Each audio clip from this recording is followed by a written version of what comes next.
Chers amis, nous allons vous parler ce soir de la prise en charge pharmacologique de l'insuffisance cardiaque. L'insuffisance cardiaque est une affection grave. C'est un problème majeur de santé publique. 50% des patients décèdent dans les 5 ans après les premiers symptômes. On estime en France à 600 000 le nombre de patients atteints d'insuffisance cardiaque, 100 000 nouveaux cas diagnostiqués par an, ce qui correspond à 10% des hospitalisations et 2% des dépenses de santé. 23 millions de personnes dans le monde ont une insuffisance cardiaque chronique, 15 millions en Europe, avec une prévalence de 2 à 3% de la population générale et 10 à 20% des sujets de plus de 70 ans. Alors, qu'est-ce que c'est que l'insuffisance cardiaque? Pour un citoyen lambda, je peux définir l'insuffisance cardiaque comme étant une incapacité de la pompe cardiaque d'assurer un débit sanguin normal nécessaire aux besoins métaboliques et fonctionnels de l'organisme, dû essentiellement à des anomalies structurelles et ou fonctionnelles du cœur. L'insuffisance cardiaque peut être aiguë, chronique, mécanique ou biochimique, systolique ou diastolique. Elle peut être liée à une surcharge de pression, c'est le cas de l'hypertension artérielle ou liée à Kamonguato, une surcharge de volume dans l'insuffisance mitrale par exemple. Elle peut être pharmacologique au cours du traitement de certains cancers par des emplois cycliques. Elle peut être liée à une perte de la fibre myocardique, c'est le cas en cas d'insuffisance, d'infarctus du myocarde, je veux dire. Elle peut être due à une restriction des mouvements, c'est le cas au cours des tumeurs cardiaques. Elle peut être enfin biochimique, par exemple au cours des infiltrations telles que l'amylose. Le but du traitement, pourquoi traiter l'insuffisance cardiaque? Il faut traiter l'insuffisance cardiaque, surtout dans l'insuffisance cardiaque aiguë, pour améliorer l'apport en oxygène aux organes vitaux tels que le cœur lui-même, le cerveau, le rein, améliorer le débit cardiaque en diminuant la post-charge, améliorer le remplissage diastolique du ventricule gauche en régularisant la fréquence cardiaque. Enfin, il faut soulager la dyspnée due à l'œdème pulmonaire en diminuant la précharge. Dans l'insuffisance cardiaque chronique, le but est de diminuer les symptômes, d'améliorer la qualité de la vie, de prévenir et traiter les facteurs ayant précipité ou aggravé l'insuffisance cardiaque tels que l'hypertension artérielle, l'anémie. Il faut enfin prévenir la progression de la maladie et ses complications, prolonger la vie et améliorer le pronostic. Pour ce faire, nous avons donc 3 classes thérapeutiques auxquelles on peut associer de nouveaux médicaments tels que l'antenso et les vasodilatateurs tels que l'evaparatine. Les 3 classes thérapeutiques sont les bêta-bloquants qui vont casser le cercle vicieux créé par la diminution de la contractilité myocardique. Vous savez que la baisse de la contractilité va entraîner une baisse du débit sanguin cardiaque. Cette baisse du débit sanguin va activer le système nerveux sympathique qui va entraîner une tachycardie, une vasoconstriction artérielle, lequel processus aboutit à la diminution de la pression de la perfusion rénale, je veux dire. La baisse de la perfusion rénale va entraîner l'activation du système rénine-angiotensine qui va entraîner une rétention hydrosodée. La rétention hydrosodée elle-même va générer l'augmentation de la précharge et le cycle recommence. Il faut donc casser ce cycle par les diurétiques, les IEC, les bêta-bloquants, les vasodilatateurs et les nouveaux médicaments. Alors, les bêta-bloquants ont prouvé leur efficacité chez tous les patients en insuffisance cardiaque chronique, stable, légère, modérée ou sévère, en association souvent avec les inhibiteurs de l'enzyme de conversion les diurétiques et plus souvent les digitaliques. Même asymptomatiques, présentant une dysfonction ventriculaire gauche.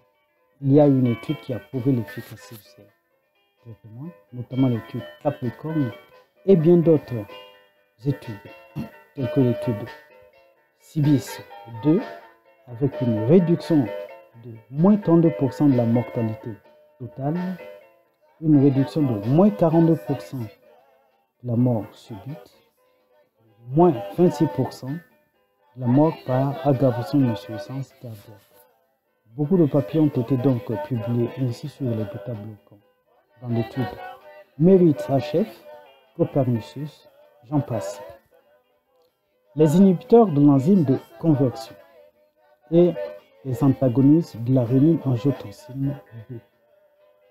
Là, il faut les introduire prudemment du fait qu'ils entraînent souvent en début une hypotension.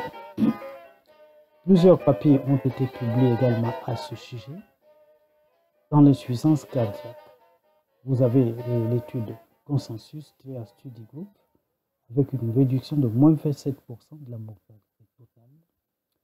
L'étude Solve Investigator dans le traitement, moins 22% de réduction de la mortalité par insuffisance cardiaque.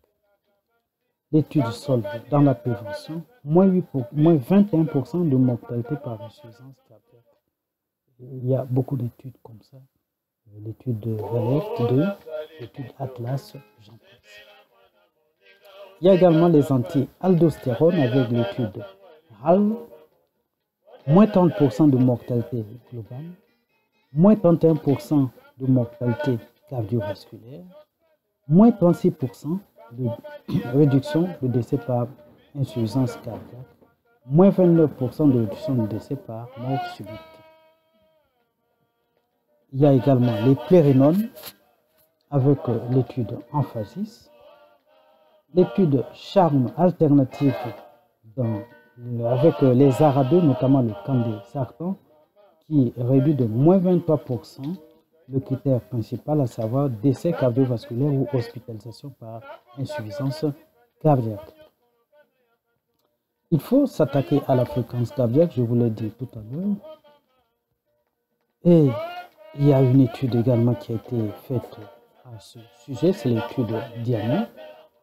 Cette étude a montré que chaque augmentation de la fréquence cardiaque de 10 battements a été associée à une augmentation de 9% de la mortalité cardiovasculaire.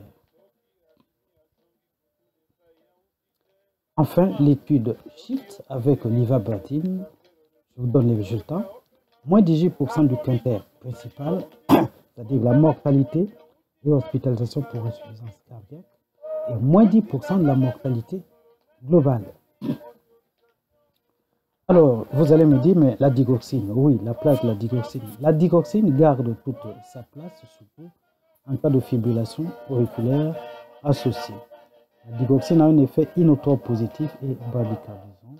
Il y a donc pour cela un risque d'arythmie ventriculaire, surtout dans les cardiopathies ischémiques. Et puis enfin, pour terminer, il y a encore beaucoup de diapos. La nouveauté cette année, c'est l'Entresto, qui est une molécule associant le saccharotène, inhibiteur de la néphélicine, et le valsartan, que vous connaissez bien, antagoniste des récepteurs AT1, l'angiotensine 2. Cette molécule a donc été étudiée chez beaucoup de patients. Elle a montré une réduction de moins 20% de décès d'origine cardiovasculaire comparativement aux IEC de référence. À côté du traitement médical, il ne faut pas oublier la prise en charge non médicamenteuse. Tout ce qui réduit l'effort cardiaque est bon pour le cœur. Il faut perdre du poids. Les 3 pièces, il faut les laisser de côté. Il faut manger moins salé. Il faut reconditionner les muscles en faisant la marche à pied et être moins stressé. Même parfois, hélas, le traitement médicamenteux a ses limites. C'est là qu'interviennent les traitements substitutifs, les traitements alternatifs tels que la resynchronisation le défibrillateur automatique implantable pour éviter la mort subite, mais surtout la greffe cardiaque. La greffe cardiaque, c'est le don. Il faut faire un don, il faut avoir une carte de don.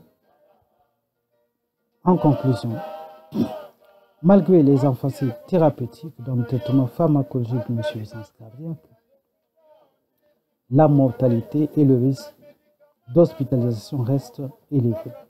Il est important de poursuivre l'innovation de penser au traitement alternatif. L'insuffisance cardiaque, chers amis, est une maladie grave et devrait être considérée au même titre que le cancer. Au trio IEC diurétique bêta-bloquant, il faut penser à ralentir davantage la fréquence cardiaque avec l'ivabradine, à utiliser la digoxine, il y a une fibrillation auriculaire, mais surtout, n'hésitez pas à utiliser les nouveaux médicaments tels que l'Empresto, qui a montré une efficacité significative de morbimortalité cardiovasculaire associée à un traitement de base optimisé. Et puis il y a l'éducation thérapeutique qui améliore le pronostic. Merci de votre attention.